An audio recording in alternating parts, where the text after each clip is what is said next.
Pope Francis is shedding tears over the Third Secret of Fatima and the profound new revelations that have recently come to light.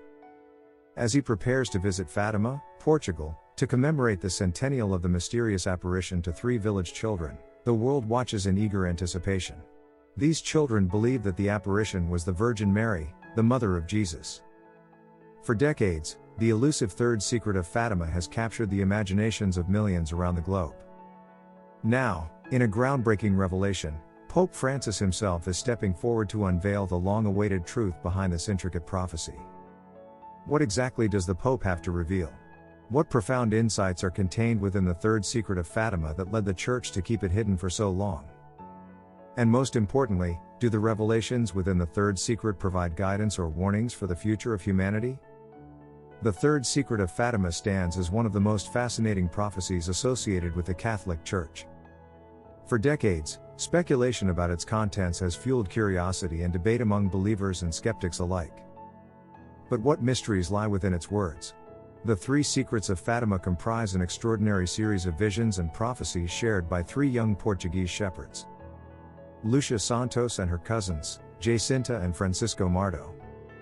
These children claim to have encountered the Virgin Mary on 6 different occasions between May and October of that year, an event known as the apparitions of Our Lady of Fatima. Initially, the revelations aimed to assist in the publication of a book by Jacinta, one of the young shepherds. This is where things start to get truly mysterious.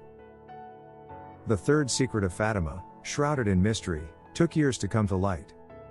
However, Lucia hesitated, unsure if she had received a clear directive from God. Ultimately, under the bishop's insistence, she penned the secret in October 1943, sealing it in an envelope with explicit instructions not to open it until 1960, believing its meaning would be clearer by then. It wasn't until the year 2000 that Pope John Paul II finally disclosed the secret's contents to the world, despite some reservations about a full disclosure. The Vatican upholds the revelation's authenticity. So, what do these secrets actually predict? According to Catholic interpretation, they address profound issues like hell, the tumultuous events of World War I, and the persecutions faced by Christians in the 20th century. When exploring the broader context of Marian apparitions, it's noteworthy that only a small fraction of the hundreds investigated by the Catholic Church have received official approval. Remarkably, 9 out of the 12 approved apparitions occurred between 1830 and 1933. The limited number of recognized events prompts us to reflect on their significance. Cultural anthropologists Victor and Edith Turner, who converted to Catholicism in 1958, viewed the rise of Marian apparition cults as a reaction of the lower middle class and the marginalized to the rapid transformations of post-war culture. Cults as a reaction of the lower middle class and the marginalized to the rapid transformations of post-war culture.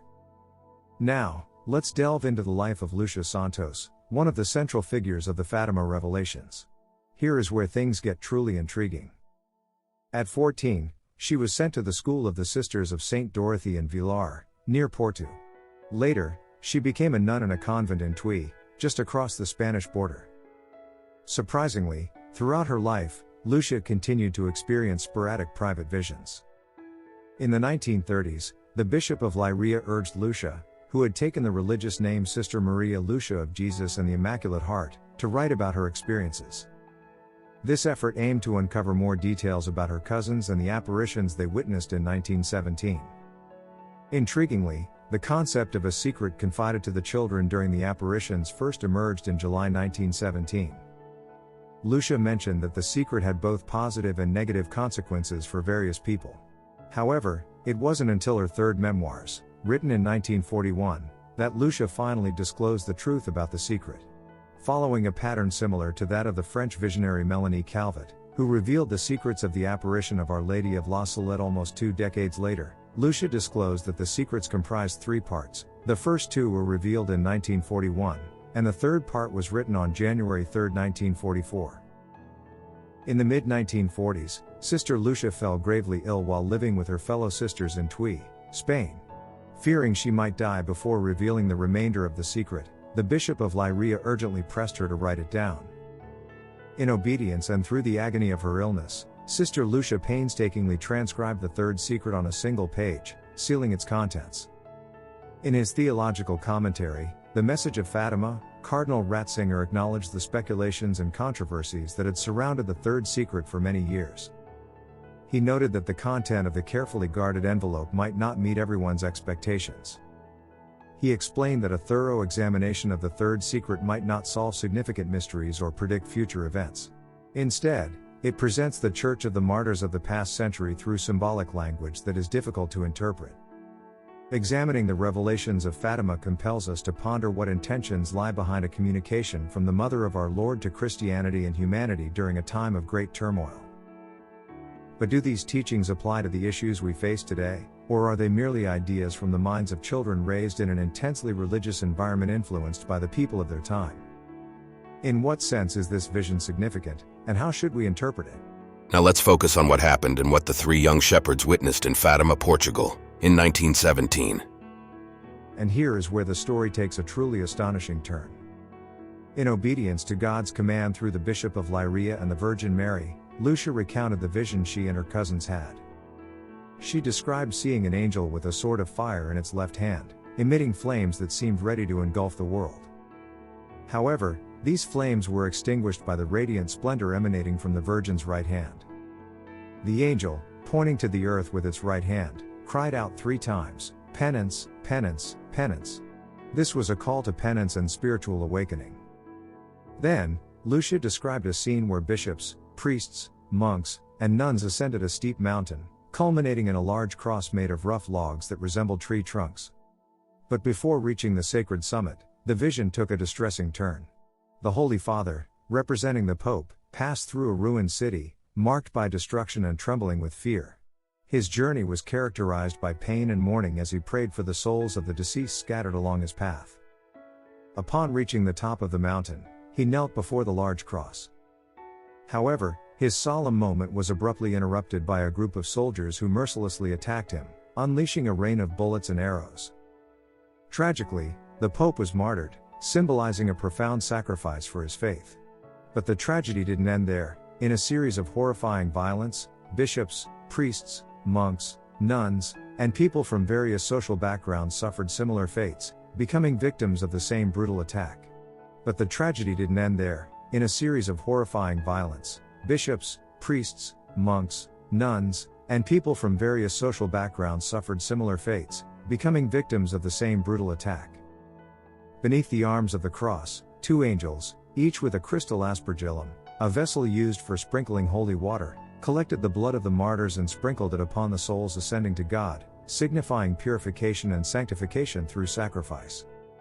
This vision, though unsettling in its imagery, carries deep spiritual significance. It serves as a call to penance and conversion, urging humanity to turn away from sin and embrace a path of righteousness. The sword of fire symbolizes divine justice, while the radiant splendor of the Virgin represents divine mercy, offering hope amid imminent catastrophe. The call for penance underscores the urgency of spiritual renewal and conversion.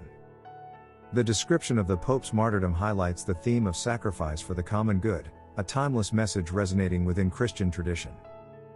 Moreover, the depiction of widespread suffering and persecution speaks of the enduring struggle between good and evil, light and darkness, challenging believers to remain steadfast in their faith even in adversity. Yet, amidst this darkness, the angels gathering the martyrs' blood offer a ray of hope and redemption. Their action symbolizes the sanctifying power of suffering and the triumph of faith over adversity. It urges us to heed the call to penance, embrace the cross, and persevere in faith even in the face of persecution. One can only imagine the profound impact these prophetic secrets must have had on the 3 young visionaries of Fatima. The words and visions received from God and the Blessed Mother were not confined to that moment but hold relevance for all of us today. Nearly 4 decades later, Sister Lucia shared her interpretation of the Third Secret in a letter to Pope John Paul II, revealing it to be symbolic. If the world had not followed the requests outlined in the secret, the errors of Russia would have spread, leading to wars, persecutions against the Church, and suffering for the Holy Father. However, if these requests had been heeded, Russia would have converted and peace would have prevailed. Finally, after years of anticipation, the full truth about the Third Secret of Fatima has been revealed. The Congregation for the Doctrine of the Faith emphasizes that Pope John Paul II's decision to make the secret public marks the end of a turbulent era characterized by human greed and the evil thirst for power. Yet, it also marks a time rich in God's merciful love and the caring vigilance of the Mother of Jesus and the Church.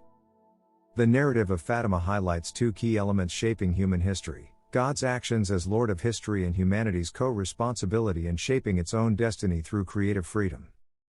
Our Lady, who honored Fatima with her apparitions, draws attention to these forgotten values, reminding us that the future of humanity lies in God's hands. She underscores that we are not mere passive observers but active and responsible partners in building our common future. The third secret, kept hidden until 1960, marked a crucial moment in the history of the Church. Sister Lucia, entrusted with the secret, faced resistance in revealing it but ensured it was placed in the secret archives of the Holy Office. The controversy surrounding its public revelation in 2000 cast doubt on its authenticity and sparked conspiracy theories. However, the Congregation for the Doctrine of the Faith confirmed the authenticity of the revealed text, and Sister Lucia affirmed that everything had been disclosed, dispelling notions of hidden revelations before her death in 2005. Sister Lucia ensured that Mary's words and messages were shared with the world at the right moment. The consecration of the world, including Russia, to the Immaculate Heart of Mary fulfilled the desires of the Blessed Mother, resolving much of the controversy surrounding the third secret and bringing clarity and significance to the historical revelations of Fatima. Let us know your thoughts down below in the comments section, and if you enjoyed this video, please give it a thumbs up and consider subscribing to the channel. We would greatly appreciate it.